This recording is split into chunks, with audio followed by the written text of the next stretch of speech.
introduction. That was so much fun. I don't know how to even follow that. Other than to start with, I'm timing myself, so I'm not checking email here. I want to make certain that we don't go over. We have room for questions. I think this is going to be the theme of the conversation today. This is a core value of Unreasonable and everything that we believe in, which is we is greater than I. That when communities come together and we really forge relationships that can be productive, collaborative, creative, that we can do things we never could do on our own. I think that's why we're all here today. So for starters, I just want to say that I'm privileged to be here and humbled to be here. And that I look forward to the next 45 minutes, 60 minutes of sharing a conversation. Hopefully we have a little bit of a dialogue. And to thank you in advance for lending me your ears and listening to what it is we're working towards at Unreasonable. But the first thing I do want to do is practice what we preach. So typically whenever we do a talk at Unreasonable, we start by letting you talk. And so what I want you to do is turn around, meet somebody who you haven't met with yet in the community in the room, introduce yourself, and just really quickly share two things. One is, what do you love most about what you do in Durango and being in La Plata County? And then two, what do you think is the biggest barrier to the county and to Durango realizing its potential from an economic standpoint? So we'll just take 2 minutes, do that, and then we'll dive back in. Amazing, spectacular. So hopefully that got some of the creative juices flowing. Hopefully you met somebody new in the community, and we're going to re-engage in that conversation towards the end of this. Hopefully some of what I dive into speaks to what it is you were just speaking about yourselves. Before I go any further, I want to introduce myself a little bit, tell you a little bit about my backstory, share a few confessions, and then tell you about what it is we do at Unreasonable, why we do it, and most importantly, circle back to this conversation of what are the key takeaways from working with these entrepreneurs in these communities all around the world, and how can we apply them here in La Plata County and in Durango ourselves. So first, as a backstory, I come from a small town, so actually I feel really at home on this side of Colorado especially. I come from a place called Blaine, Washington. Population when I was there was 2,000 people. We had a parade when we installed the stoplight. What was amazing was it wasn't even a stoplight, it was a red flashing light, but we had a big parade. I think the best picture to illustrate the town I grew up in is probably this. We were a gas station economy. So we were right on the border with Canada, so the Canadians would drive over to the US and they would buy our gas when the dollar was so different. And that was really where most of the economics for our town came from. We had about 15 gas stations. And used to bike in between them and eat beef jerky all day. Today, just for fun, so this is our local newspaper. And it's actually bigger than just Blaine, because Blaine's too small. So this is also Birch Bay. This is published once a week. And I Googled this right before the talk, just because I was curious, what's big news in Blaine, Washington? And the headline is "Scarecrows are in downtown Blaine." So the story goes on to unfold that somebody set up 5 scarecrows off Main Street, and that was the headline news. So small town America is where I come from, and the reason I bring that up is because community was the biggest value I took from growing up in such a small area. You'd walk into the grocery store, I have 2 older brothers. Every grandma in Blaine knew who I was, knew everything about me, knew everything good, everything bad, everything my brothers said and did as well. And this is really rooted in what we believe in at Unreasonable, which is community comes first, comes above the individual. And there were some good things about being in that small town. There were some challenges, and we'll get into that. I think I also wanted to share not just where I come from, but 2 quick confessions. One is, it's really a bias. I have a pretty obsessive belief in the power of entrepreneurship. My assumption, and some people say it's naive, is that entrepreneurship is the answer to most every single issue and challenge that we face today. The reason I believe that so strongly, so wholeheartedly, is because where most of the world sees issues and problems and challenges, for some reason, entrepreneurs have a warped perspective. They see opportunities, they see solutions. And then entrepreneurs don't stop there. They don't just see the opportunities to solve problems. They have a bias towards action. Right? They take it into their own hands. The root of the word entrepreneur, the reason it's so hard to spell is because it's French. And what it stands for is to take into one's own hands.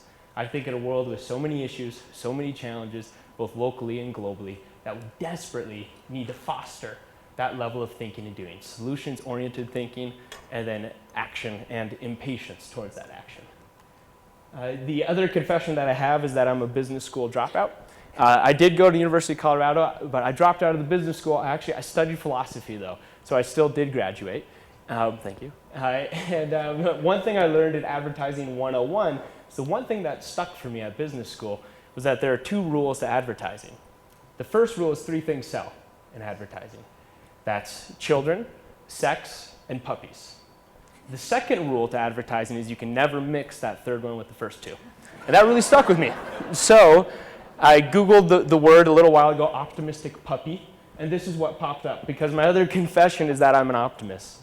I look at the world today, and I actually think the world's in a better position than it's ever been before in the history of humankind. And I think the data points to that very clearly. Life expectancy globally has doubled in the last 70 years. Illiteracy rates globally have halved in the last 60 years. We have 3 times the number of democracies now than we did 100 years ago. I think the world is better today than it's ever been before in the history of humankind. And when I say that, a lot of people rebuttal with me, but especially my dad. My dad always pushes back. He goes, "You're not an optimist, you're a naive optimist." And I go, "No, Dad, I'm not a naive optimist, I'm an impatient optimist." Because although the world's better today than it's ever been before in the history of humankind, there's no way that it is good enough. Right? We know the big numbers. The big numbers, they're so daunting. It's intimidating, but there are 1 billion people who live on less than $1 a day. There are another 1 billion people who don't have access to clean drinking water. We live in a world today where 3 million children under the age of 5 are dying of preventable ailments like diarrhea every single year. Right? The world may be better than it's ever been before in the history of humankind, but it is far from good enough. And it's this juxtaposed belief, this impatient optimism that drove me into action, drove me into a startup kind of lifestyle and career. So I did go to the University of Colorado in Boulder. And my freshman year, I immediately dove into startups. As a backstory, I was a freshman in university. I knew I wanted to be an entrepreneur. I was kind of waving that flag, but I didn't know what I wanted to do. I felt like I wanted to start companies, but I didn't know what. And I started to ask friends and ask myself, do I want to start an apparel company? Do I want to start a mobile company? Do I want to start an e-commerce company? Is it going to be brick and mortar? What's it going to be? And then one evening, about 2 months into my freshman year, I was journaling, and I wrote out that as entrepreneurs and as businesses, we design solutions to problem sets. That's what we do at a high level. And I wrote out on the second line in my journal that, well, I can choose what problem sets I want to solve. And I wrote out in the third line that I'm only going to work on problem sets worthy of my life's work. And I can give a damn if I'm 18 years or not. Right? If we're going to leverage our blood, sweat, time, equity, reputation, relationships, sleep into something, why not try to solve the most meaningful problems that we can? And so by the end of my freshman year, I took that through line to heart, and I'd launched 3 startups, all different teams. And basically what we were doing is we were solving problems, I would say, delegated to the nonprofit world, but with for-profit models. And so by the end of my freshman year, I remember calling myself this, which is interesting, but calling myself a misfit, because I felt like this, more like the black sheep, I guess, in this photo. I didn't know who to hang out with. I'd go over to the nonprofit world, and I thought, well, these have got to be my people. They're trying to solve really hard, meaningful problems. But I was a misfit, because the honest confession here is I'm a capitalist at heart. I believe that profit is our best driver for ingenuity and markets for scale. So I went over to the for-profit sector and said, well, these have got to be my people. And once again, I felt like a misfit. It was the only bottom line that I cared about, that our teams cared about, was how do we put a dent on these seemingly intractable social, environmental, planetary, community problems. Right? And I saw profit as a driver, but not as the end motive. And so the long story short is this is the genesis of the organization that we later founded as a team called the Unreasonable Institute. So before I go any further, or the reason that was the genesis is it was selfish. I wanted to seek refuge amongst fellow misfits. I wanted to create a community, going back to this idea of young, foolhardy entrepreneurs who are naive enough to believe they could put a dent on history, but who are hell-bent and determined enough to stop at nothing less. And so that is what the Unreasonable Institute is about. It's about a community where people like that can seek refuge. Before I go further, I want to rationalize the name, because to a lot of people, it's irrational. I say it's the Unreasonable Institute, and they say Reasonable Institute. Actually, I've been introduced so many times as the founder of the Reasonable Institute, because they don't believe we would call it that. But it's based off of a quote by this man. This is George Bernard Shaw, the 18th century Irish playwright, who's famous for saying that the reasonable man adapts himself to the world. The unreasonable one persists in adapting the world to himself. therefore all progress depends on the unreasonable person.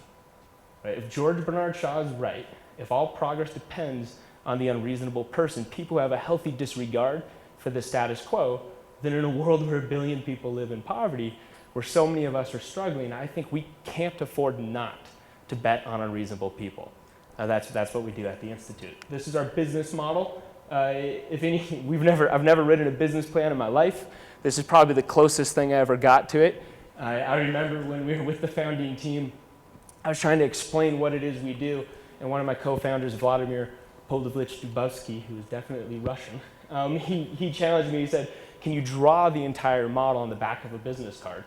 I said, "Probably not," but we gave it a shot, and that's actually what we did. So basically what we do is, the first thing we do is we attract some of the world's most promising entrepreneurs who are trying to solve our hardest problems. We then bring them together for our programs. Our programs range between 6 weeks and 6 months long.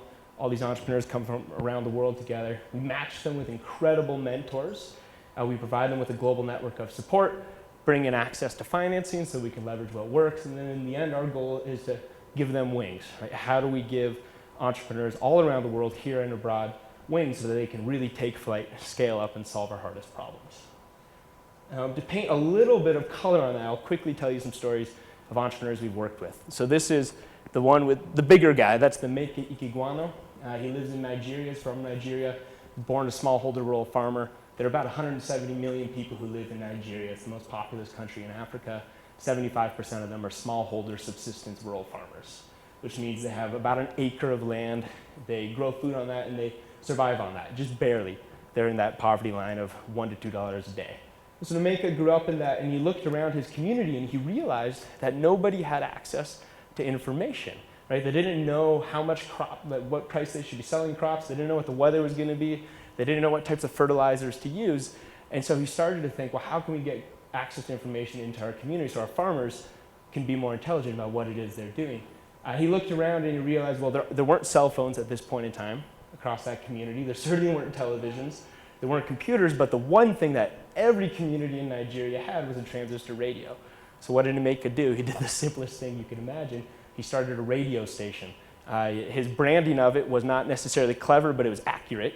He calls it Smallholders Rural Farmer Radio. Very simple, and he broadcasts to farmers all around Nigeria what to produce, for whom to produce, what the weather's going to look like, what the market prices are, and so on. It's not a romantic solution. When he came through the Institute, he was broadcasting about 200,000 different farmers. The World Health Organization did an impact analysis on his work, and they saw that the average family who listened to his radio show within 6 months tripled their household income. So not a romantic solution, not that exciting, but incredibly powerful. He came through the Institute, he raised financing to be able to scale up the size of his transmitter. He now broadcasts to 20 million smallholder rural farmers, bringing them and their families out of poverty just with access to information. So it's one example. Another one, this is one of our entrepreneurs, Mishkin. He's from India. I think this photo's in Boston, maybe. But his backstory, he was born in India and he became a consultant. He's incredibly smart. He has 2 PhDs out of MIT. So opposite end of spectrum of Nemeka, who was never formally educated. But Mishkin was a consultant for McKinsey, and he was doing a great job. He was making a lot of money. He was solving hard problems. He felt pretty fulfilled, but then he decided that something was off. 2 years of being a consultant, he decided he needed to take a break. And so he called up his best friend who lived in India and said, hey, let's do what we've always wanted to do since we were 10 years old. Let's rent some motorcycles and let's motorcycle ride across the subcontinent of India. Let's see our home, let's see our country. His friend said, great. So Mishkin flew out to India, landed in Mumbai. He rented a motorcycle, drive 2 hours north to meet his friend in this small village, and he can't find his friend anywhere. Right? And he asked one of the villagers, have you seen this person? And they said, yes. He's in one of the huts right now because one of the women in the village, she's giving birth to a child. And it turns out that Mishkin's friend is a doctor. And there are no doctors in this region. So Mishkin motorcycle rides out to that hut, and he sits outside of the hut, and he waits for his friend to come out to finish going through this birth. And he waits outside of the hut, and he says an hour goes by, 2 hours go by, 3, 4 hours go by. And finally, as Mishkin tells the story, the afternoon sun's setting into the horizon, and his friend, the doctor, walks out of the hut, and they connect eyes, and his friend's face just goes completely white. So Mishkin knows something bad has happened, and he asks his friend, he said, what happened? What took so long? And his friend, the doctor, said, the mother died and her baby girl died too. And Michigan looked at his friend and he said, well, how could this be possible? Like, what happened? And his friend, the doctor, says it is postpartum hemorrhaging caused by anemia, which is basically excessive bleeding while you're giving birth. Now, Michigan isn't a doctor, but he is smart, and he knows that anemia is incredibly easy to treat. It's typically, usually, just vitamin and iron deficiencies. And what was most upsetting to Michigan was not that this was treatable, but that a mile and a half away there was a health clinic that was sponsored, like a little hut, that was sponsored by the government. They were giving out free iron tablets for people who had anemia. So a mile and a half away, the solution was there for free, and yet this woman and her baby girl both died for no good reason. Michigan zoomed out on this issue, and what he realized is that this is a global issue. Number one killer of women during birth is anemia, and it's probably the most preventable. And so when he looked at it, he said, well, what's the real problem here? So he quit his job at McKinsey pretty much immediately and said he was going to dedicate himself to this. And he realized that treatment wasn't the problem, it was detection. Right? Because the issue is nobody knows they're anemic. They don't know that they need these vitamins, that they need these iron tablets. And that's because to detect anemia, you have to draw somebody's blood. So you need a healthcare worker to go out to these remote villages. They need to prick a woman's finger, draw her blood, go back to a city, process it in a lab, come back 2 weeks later and say if you're anemic or not. This never happens. In a lot of these regions, you have one healthcare worker for every 100,000 people. Right? It doesn't happen. And so what Michigan realized is the solution had to be non-invasive. What's amazing is he dedicated 4 years of his life to it, and he built it. So he created this device. That little clamp goes on your pointer finger, and it shines a light on your finger. It reflects and refracts off the amount of hemoglobin in your blood, and with 99.99% accuracy, it instantly tells you if you're anemic or not. It's non-invasive, it's very simple to use, you don't need to be a healthcare provider to use it. This one device can be used 10,000 times before it needs to be refurbished. So Michigan came through the Institute. He needed to raise financing to help take this to market. He was able to do that. 2 years later, the World Health Organization ranked this top 6 most important innovations of our lifetime. Not of the year, of our lifetime.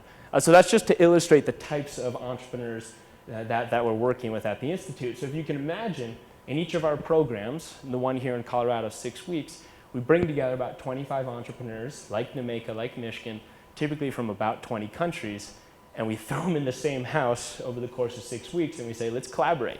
Let's try to figure out together as a community, how can we scale up our efforts and solve these incredibly hard problems. Our secret sauce is pretty simple. It's that we all live together. Right? It's messy. It's a little bit chaotic. This is my favorite photo ever taken at Unreasonable, because this is the first night of our very first institute, and this is at 2 in the morning. And you can see the place is buzzing. Right? It's kind of nonstop because you get that much creative energy, that many entrepreneurs in the same place, under the same roof, living together, and you really can't hold them back. But that's really our secret sauce. It gets back to the simple idea that we is greater than I. If we all come together, we work on these problems together in a collaborative space, we can do things we never thought were formerly possible. The results do speak for themselves in some ways. It's been more effective than we actually initially imagined. On average, this is the companies that we work with, and we've worked with about 140 companies. They see a 2.8x increase in revenue and a 2.5x increase in team size within 12 months, which is really fast. Everybody here who runs a business, and now imagine that how hard it is to grow a business that quickly here in the US, take that into Argentina, or take them into Pakistan, Afghanistan, Nigeria, India, and it's even more difficult. So something about this model seems to be working. That said, Einstein, we're a huge fan of Einstein because somebody once told me, if you ever want to sound intelligent, quote Einstein, because nobody can disagree with him. So there are two things that Einstein has said that I really resonate with. One is the definition of insanity is doing the same thing over and over again and expecting different results. So one of the things we're trying to do at Unreasonable is not to do the same thing over and over again, not to get married to our model and to experiment really wildly, which I'm going to tell you about in a second. The second quote Einstein had is, he's famous for saying that if at first an idea is not absurd, then there's no hope for it. And so we took that pretty seriously, and we launched a really radical experiment last year. And I think from this experiment, I'll pull some insights into how it can relate to the local community here. That experiment for us was called Unreasonable at Sea. So this is going to sound crazy. We commandeered a wing of this ship, and we ran an experiment in what we call transnational entrepreneurship. We had 11 technology companies on this ship.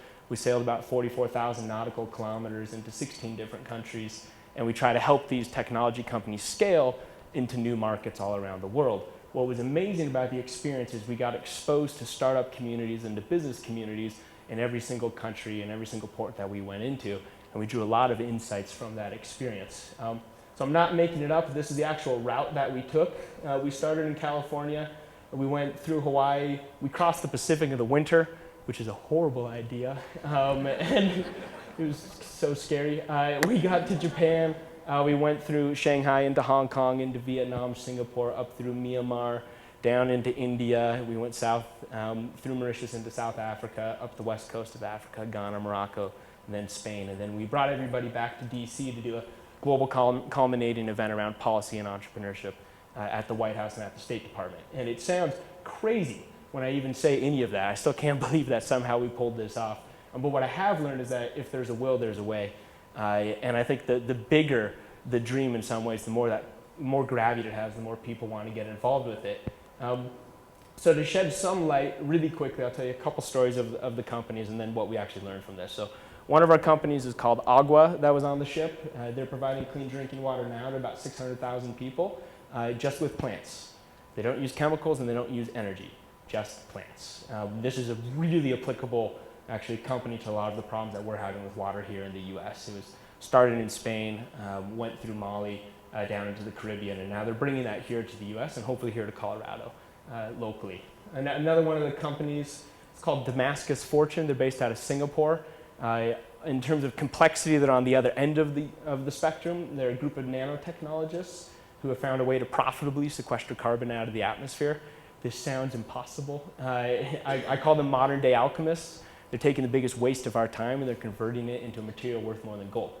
What I mean by that, how they do this is they have this big apparatus that goes on top of a smokestack like that, and it can capture carbon emissions, and using the heat from that smokestack in a process of proprietary combustion, they can change carbon emissions into this material called carbon nanotubes. Carbon nanotubes is a material that's 10 times stronger than steel, 100 times lighter, has 300 times the connectivity of copper. Right, so they are quite literally profitably taking carbon out of the atmosphere. The moment that this goes to scale, climate change starts to really change, right? Because the moment that you make a waste, like carbon emissions, into a commodity, we'll race to capture it. And ConocoPhillips will be racing to capture it out of the air, and as will Shell and everybody else. And we're actually working with a couple of those companies now around this technology. I think it's incredibly promising, billion-dollar opportunity, more importantly, the climate opportunity there. One more company this is Cesar Harada, a really brilliant entrepreneur and engineer. He was down in New Orleans when the oil spill hit almost a couple years ago. And when he looked at how the oil was getting cleaned up, he realized that it was mostly fishermen troughing the waters with fishing boats. And that was hugely hazardous, very expensive, very inefficient. And he asked himself, he's a robotics engineer, why can't robots do this? And so he built one. So this is what he would call a shape-shifting oceanic autonomous robotic drone that cleans up oil spills. So what's amazing is he came on the ship with us. He was trying to raise $10 million to be able to take this technology to scale. He ended up actually getting a contract with Merck for more than $10 million, so it's much better to get revenue than it is investment. And he's now manufacturing these in China with some partners that he met along the route. So he has a couple thousand of these right now in the oceans, helping to clean up our oceans autonomously. So really wild entrepreneurs, but it wasn't just entrepreneurs. For us, everything we do is community-based and mentor-based. And so we brought 20 mentors onto the ship as well. Some of them were really silly. This is an example of one of them, so not the Dalai Lama, but Archbishop Desmond Tutu. He joined us as a mentor for this voyage, and for a long time, for 11 weeks of the voyage. He lived with us on the ship. It was really funny, actually. I'd sent him about 20 emails asking him, do you want to be a mentor? And I never thought I would get a response. I do this to a lot of people who I'd love to get involved. I never expect a response. And one morning, about 3 months before we got on the ship, I got a phone call about 6 in the morning, and I pick it up, and it's a long phone number. I go, hi, this is Daniel, and the person on the other end of the line is laughing hysterically. If anybody here's ever met or heard Archbishop Desmond Tutu, he has the most kind of jovial laugh. And he goes, hi, this is Father Tutu. And I said, oh my gosh, this is crazy, right? And he goes, look, I got all of your emails, and I'm sorry I didn't respond. I've been really busy, and I've had some health concerns. And I said, not a problem, don't worry about it. And he goes, well, I got your emails, and I want to be a mentor. I'd love to be involved. And I said, this is amazing. This is spectacular. I was like, well, when do you want to join us on the ship? And he goes, well, I'll be there for the start, because I can't miss the start of this. And he goes, and then I just want to get off at home. And I asked him, I said, the start's in California, home's in South Africa. To be clear, this isn't an airplane, this is a boat. And he said, yeah, that's great. He goes, I just want to bring my wife. And I said, of course. So anyway, so this is a real photo. This is him mentoring one of our entrepreneurs. And you can see he was like really a stickler when it came to it. Other mentors we had, this is Matt Mullenweg. He's the founder of WordPress. 22% of the internet is now run on WordPress. Amazing entrepreneur.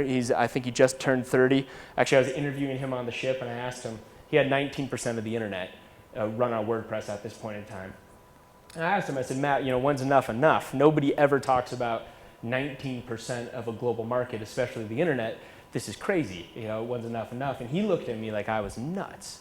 And I asked him, I said, did I ask the wrong question? And he said, yeah, there's another 81% of the internet. What do you mean enough? I couldn't believe it. So anyway, so he's still scaling, but who better for entrepreneurs to learn from in terms of how do you scale up technologies globally? This is Megan Smith. At this point in time, she was running Google X. So self-driving cars come out of Google. The Google Glass, she was the head of both those teams. She's now the CTO of the White House. She's the first woman CTO of the White House of the United States. So she's really amazing. She lived with us for a couple weeks on the ship. This is Prince Fahad Al Saud. He's Prince of Saudi Arabia. He was not a mentor because he's a prince. He was a mentor because he was head of US Arab operations for Facebook. So he brought Facebook into Arabia, into the Middle East. So who better for our entrepreneurs to learn from? Last person here, oh, there's the Einstein photo. This is me with this guy, George, with a wacky shirt. George Campbell, we ran the program together. He's the founder of Stanford's D School. An incredible guy. Inc. magazine ranked him most creative person in the world in education. What is amazing about George is he just moved to Colorado. Yes. He left Stanford, and he's here in Colorado for a reason. He wants to help the creative and education space within the state. So if anybody wants to brainstorm with George, I'm sure he would be up for it. Last photo here, this is us on the back of the ship. This is what life looked like for us as we sailed around the world between ports. It was once again very simple. It was community-centric. We were all trapped together on a ship. And when you're trapped together, you have nowhere to go. You have to collaborate, and unbelievable things come out of that. So out of this radical experiment, I think I'll dive quickly into some of the insights that we drew from it, and then start tying that back into life here in the county. One of the biggest things that we did realize is that the world is changing. So getting onto this theme, change, and we can react to it or we can be proactive to it, but it's changing beneath our feet faster than I think any of us know.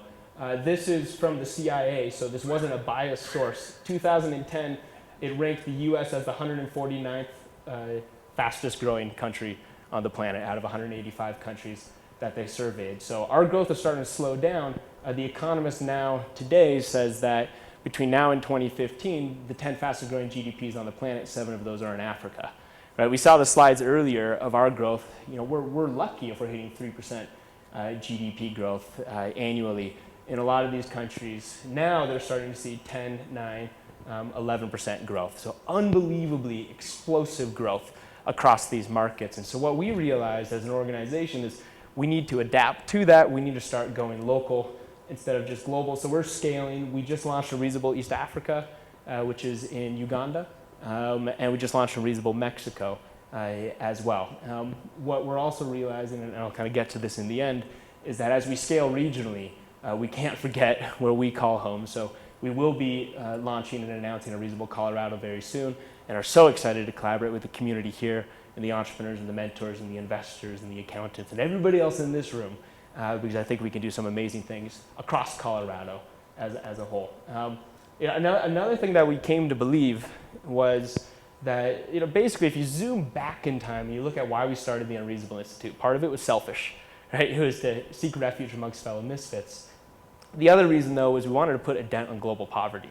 That was really our mission at Unreasonable and has been ever since. And what we realized as a small team was that the best avenue to doing that was not to launch our own companies, but to support entrepreneurs who are already trying to solve these problems and to help scale up their efforts.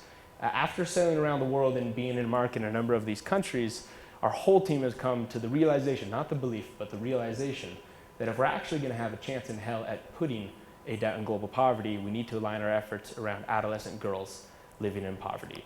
Now, all of the economic data screams so loudly towards this belief. If you look at low-income families, the average boy who gets educated in a low-income family will typically take 30 to 35% of his future earnings and invest that into his family, into the future. The average girl in the same family who gets educated, she'll take 90 to 95% of her future earnings and invest that back into her family. So you almost get some of the women here are going, yeah. You almost get a 3x return on investment if you can align your efforts around girls. So towards that end, we launched a new program, and in 2 weeks it becomes live. It's called the Girl Effect Accelerator.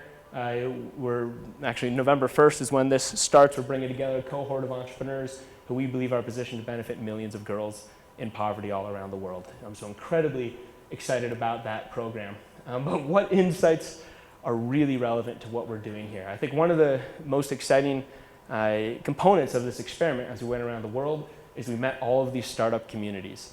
And whether it was in China or India or on the African continent or here in the US, there were a lot of common threads and parallels that we saw across these communities. And the first was what wasn't working, or common complaints or barriers that we were hearing. But I quickly listed them out here. Actually, I broke my rule. Normally I say no more than 2 words on one slide, but I realized I already had 50 slides, and so we needed to start cramming some more words onto these. So classic problems that we saw almost everywhere, including Silicon Valley and including Boulder, which has a lot of investment. Everybody complains about access to capital. This is just true everywhere. There's always a mismatch, and this shouldn't stop entrepreneurial communities from thriving. I think we as entrepreneurs, as businesses, can rely less on capital and look more into the revenue that our companies are generating and really push that angle, and then eventually the capital will come into our communities. But everybody highlights this as a barrier. Everybody's struggling with it. It's not a good reason not to make it work. Another one was being reliant on government. A lot of the places that we went, they had huge reliance on government for their startup communities, and those communities were just dead, to be honest, in terms of startup energy and creative culture. What we realized is that it has to be entrepreneur-led, and that the government can play a huge role in facilitating the ability for businesses and entrepreneurs to thrive, but they shouldn't lead it. They can't lead it. Entrepreneurs and businesses, we have to step up and make that effort ourselves. Another thing that we saw was, in a lot of communities, people were making short-term commitments. So I've made a commitment to Boulder and to Colorado, which is I'm going to live here for at least 20 years and be a part of this community for at least 20 years, hopefully 100 years. But that's the bare minimum. And in really vibrant entrepreneurial communities, that's what we saw was common throughout the DNA of all these communities. Is you had incredible business leaders like the ones in this room who said, I believe in this place, I love this community, this is my home, I'm here to support it, I'm staying here, even sometimes when it doesn't make sense, because I'm going to support this community. This is the small town that I grew up in. We had a huge issue with this, having a bias against newcomers. So if you weren't from Blaine, Washington, which is where I grew up, and you came into Blaine, everybody would look at you weird, right? This is a huge issue of a lot of small towns, I think, around the world, especially here in the US. We have so much pride in our communities that when outsiders come in, we look at them as outsiders. And this is devastating for an entrepreneurial and economic community. Getting back to this, a lot of these communities weren't entrepreneur-led, they were feeder-led, and I'll talk about feeders in a second, what that means. And one thing was, we were talking about this last night at dinner. A friend of mine said, the difference between being remarkable, the antithesis of being remarkable is not being bad, it's being really good. And that this is, I think, the difference between exceptional entrepreneurial communities and decent communities that just sustain, because exceptional communities will not accept very good as good enough, right? They're always pushing the envelope. They're always trying to see how can this community take this creative culture, this entrepreneurial class, our business environment to the next level, never complacent with what they have or what's worked in the past. The last one there is that a lot of the places we went, especially around the world, there's a huge stigma against failure. In entrepreneurial communities that thrive, they embrace failure, they love failure, they encourage people, all their leaders in their community to come up and talk openly about their failures. If we don't do that, then we never really make it to the next level. Focusing really quickly on what it means to be what a feeder is, how we define that. This is a term Brad Feld out of Boulder. He's one of probably our best known investors and entrepreneurs. He came up with this term, and he defined feeder as typically 5 different entities. Feeders are incredibly important for our communities to thrive. But the important thing here is that entrepreneurial communities cannot be led by feeders. They have to be led by entrepreneurs within the community who stand up for the community. Feeders then get incredibly involved. So one of the most important feeders, we've already talked about it, is government. It exists to support, not lead. And actually, the Economic Council here is a great example of public-private partnership that can do amazing things for the community. But they're not leading the conversations. You all are leading the conversation, so it's a perfect example. Universities like Fort Lewis College, they are huge pipelines of talent, critical for any entrepreneurial community, which is why I think the one here is so vibrant. Also, they're incredible places for convenience across all of the communities that we were within. Universities who were doing it well were really stepping up in that regard. Investors, if anybody here is an investor in the room, the best entrepreneurial communities, investors are seen as mentors. They are completely open to the entire community. In Boulder, all the venture capitalists, they do open coffee hours every single week. Anybody can go meet with any of the investors and ask them anything. Right? They're showing up in the community to support the community, and then they invest, but they're first and foremost mentors. In communities that were really thriving, we saw lawyers, accountants, any of these service providers actually showing up for free for early stage companies. And then they capture their business in the long term, and it was really lucrative for them. But they were willing to show up and be a part of the community in that way. And the last one is large companies. And I think actually Mercury and ConocoPhillips have done an amazing job here within this gathering of showing up how companies really show up in healthy entrepreneurial communities, which is they're there to support those communities, but they're there to get immersed, to be a part of the conversation, to have their ear to the ground, to learn from the insights of the entrepreneurs and the small businesses on the front lines. So what's amazing, I think, about Durango and about La Plata County is you all are already doing this so well. And these are indicators that we saw of communities that were going to be really successful. So maybe to hit the 4 main takeaways that we had in terms of what made entrepreneurial communities survive and thrive, whether it's in San Francisco or it's in Nigeria or it's here in Durango, it didn't make a difference. The first one, and this is most important, once again, is entrepreneurs need to lead.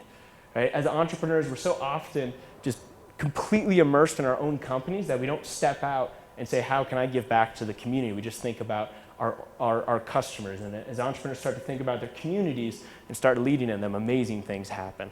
The other one is long-term commitment, just getting back to that, which I've seen in this room, because most people here, it seems like, aren't from the county, aren't from Durango. You've chosen to live here because it's such an incredible place. And most people I've talked to, you've all been here anywhere between 10 and 30 years, which I think is amazing. It shows the commitment to the community here and how important that is for long-term economic development. The other one is the community must be inclusive. Yes, to outsiders, also to crazy ideas, to people who seem a little bit off the grid, and to people's failures. And I've definitely seen that here today, which is exciting. And the last one is continual activities for the community. So this summit is a perfect example of that. But I think there could be so much more done in this community. And I'm looking at Boulder, where I call home now, and it's definitely a bigger town, there's no question. But every single week we have a startup meetup. Every single week the investors are doing coffee hours. Every single month we're doing a new tech meetup. And there are annual gatherings like this. And so I think the Economic Council has shown up here to host these types of gatherings, but that more can be done, and everybody in this room can play a part to really do that. So with that said, what I wanted to do is open it back up to you all to converse with each other again, and to take 2 more minutes. And what I'd love for you to do is talk to somebody different than you talked to last time, and come up with a way or an idea in which you feel like you can show up for this community more. So many of you are already doing it, but there's more that we can always do. I'd love for you to share that with the person next to you. I'll clock you on 2 minutes, and then we can go into Q&A and really start exploring this stuff. But let's go. You guys talk. So it's amazing to hear and to feel the kinetic energy in the room.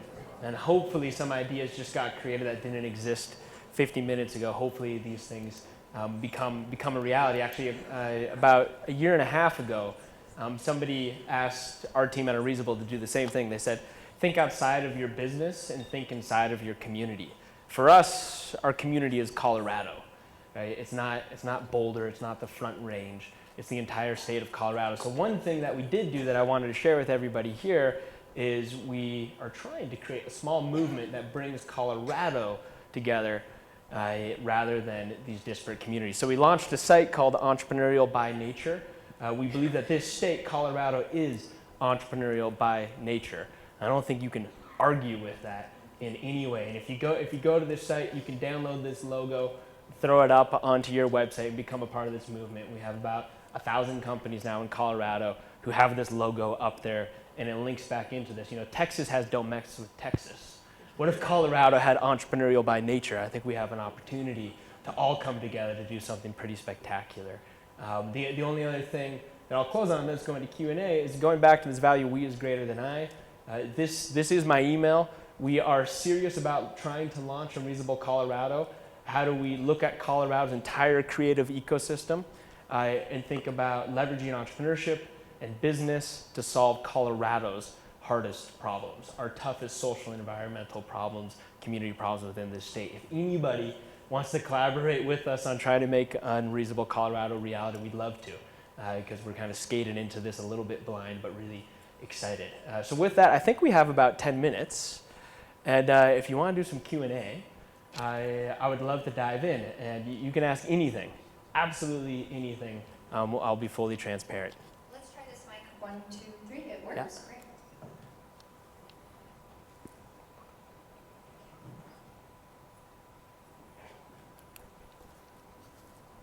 Thanks, Daniel. Really inspiring kind of speech there. But one of the questions is on this 100-day ship journey, which is awesome. How did you go about getting the funding for that? Oh, such a good question. It was so hard. Wow. So the ship was the hardest thing I've ever done as an entrepreneur. Operationally, I have friends who are complaining, they're all getting married now, and they're complaining about planning a wedding. And I'm like, are you kidding me? Like, we did 31 national events while from a ship with no internet across 16 countries. Like, this is crazy, with no funding. So to get to your question, nobody would fund this program up front. It was too crazy. People didn't believe it was possible, and our team didn't know if we could actually pull it off. And so when you don't have full conviction around your project, it's really hard to raise money. And so what we realized is we needed to try to build this program, get all the entrepreneurs involved, get the ships secured, get the visas for everybody, make certain we have these mentors. And if all those people show up, then somebody's, hopefully, once we build it, somebody will want to fund it. It was terrifying, though. 2.5 months before we set sail, I had 3 credit cards completely maxed out, and we were about $700,000 owed to be able to make this happen, so in the red. And then that's a lot of money, and my parents were freaking out. My mom's like, "You're bankrupt," and I said, "No, I'm leveraged." Really leveraged.